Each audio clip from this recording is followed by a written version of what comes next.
Warren Buffett एक ऐसा नाम जिन्होंने इन्वेस्टमेंट के दम पर अपने आप को दुनिया भर के अमीर लोगों की सूची में शुमार रखा।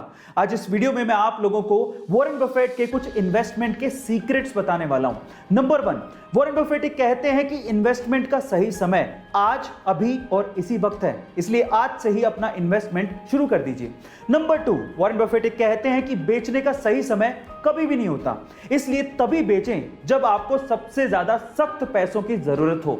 एंड नंबर 3, आप वहीं पे ही इन्वेस्ट करें जहां पर आप लंबे समय तक होल्ड करके रख सकते हो, और अगर आप लंबे समय तक होल्ड करके उस चीज को नहीं रख सकते तो वहां पर अपने पैसों को 10 सेकंड के लिए भी जाया ना करें। गाइस, आपको ये इन्वेस्टमेंट एडवाइस कैसी लगी चैट सेक्शन में जरूर लिखिएगा। मान लीजिए कि आपकी गाड़ी की चाबी गुम जाए तो आप क्या करोगे? ऑब्वियसली चाबी वाले के यहां चक्कर काटोगे। अब ये तो थी आम आदमी की बात, अब हम करते हैं खास आदमी की बात। एक बार मुकेश अंबानी अपने एंटीलिया घर से ऑफिस जाना चाहते थे, और वो भी अपनी फेवरेट मर्सिडीज कार में।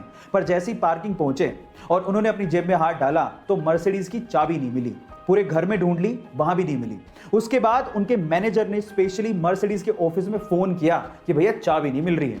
अगले दिन तड़के सुबह 3 बजे एक जर्मनी से हेलीकॉप्टर आया जो कि एंटीलिया के रूफ पे उतरा। एक आदमी नीचे आया, डुप्लीकेट चाबी मुकेश अंबानी जी के मैनेजर को हाथ में दी, और उसके बाद वहीं से वापस जर्मनी लौट गया। रुतबा देख रहे हो? गाइज, आपको ये सुन के कैसा लगा चैट सेक्शन में जरूर लिखिएगा। गाइज, आप में से बहुत से लोगों का एसबीआई यानी कि स्टेट बैंक ऑफ इंडिया में अकाउंट जरूर होगा, या फिर आपने उसके शेयर्स खरीद रखे होंगे।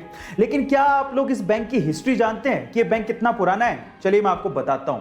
1806 में इस बैंक को बैंक ऑफ कोलकाता के नाम से खोला गया था। बाद में इसका नाम बदलकर बैंक ऑफ बंगाल कर दिया।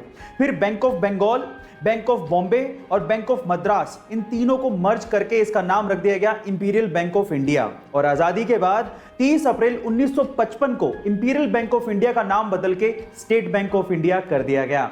चाहे तो आप भी एसबीआई बैंक के शेयर्स खरीद सकते हैं। लिंक कैसी लगी चैट सेक्शन में जरूर लिखेगा। एप्पल कंपनी का नाम सिर्फ उनके प्रोडक्ट की क्वालिटी के लिए ही नहीं, बल्कि एप्पल कंपनी की सोच की वजह से भी है। कैसे? मैं आपको एक एग्जांपल देता हूं। एक्चुअली एक बार क्या हुआ कि एप्पल कंपनी के आईफोन 11 की एक मोबाइल के बैक साइड में एप्पल का लोगो मिसप्रिंट हो गया। अब एप्पल कंपनी वाले चाहते तो इस फोन को फेंक सकते थे यह कह के कि ये तो एक मैन्युफैक्चरिंग डिफेक्ट है, इसे कौन खरीदेगा। लेकिन उन्होंने कहा कि ये एरर एक बड़ी ही यूनिक और ओड एरर है। 100 मिलियन मोबाइल्स में किसी एक फोन में ऐसा होता है, और ये कह के उन्होंने इसकी बोली लगाई और उसी फोन को दुगने दामों में बेचा। गाइस, इसका मतलब यह है कि उन्होंने मिस्टेक नहीं मानी, बल्कि उसी मिस्टेक को यूनिक कह के उस मोबाइल को बेचा। गाइस, सोच का ही फर्क होता है। आपको ये सुन के कैसा लगा चैट सेक्शन में जरूर लिखिएगा। गाइस, मान लीजिए कि आपको विदेश से, स्पेशली अमेरिका से जॉब का ऑफर आए तो आप क्या करेंगे? और अगर ये ऑफर नासा से हो तो? और अगर अमेरिका का राष्ट्रपति खुद आपको फोन करके जॉब का ऑफर दे तो शायद आप मना ही नहीं कर पाएंगे। लेकिन आप कहेंगे कि ये सच थोड़ी हो सकता है, लेकिन एक्चुअली ये हुआ है इंडिया के 19 वर्षीय लड़के के साथ। उसका नाम है गोपाल, जो कि बिहार के भागलपुर जिले के ध्रुवगंज गांव का रहने वाला है, जिसे 3 बार नासा ने जॉब का ऑफर दिया है। और तब के अमेरिकी राष्ट्रपति डोनाल्ड ट्रंप ने खुद ने नासा के साथ काम करने के लिए गोपाल को कहा था, लेकिन गोपाल ने तब यह कह के मना कर दिया कि वो देश में रह के देश के लोगों की सेवा करना चाहते हैं। गाइस, आपको one of the youngest scientist of India के बारे में ये सुन के कैसा लगा चैट सेक्शन में जरूर लिखेगा, और ऐसे अमेजिंग वीडियोस के लिए शेयर, सब्सक्राइब एंड लाइक जरूर करेगा। Thank you so much. मिलता है अगली वीडियो में।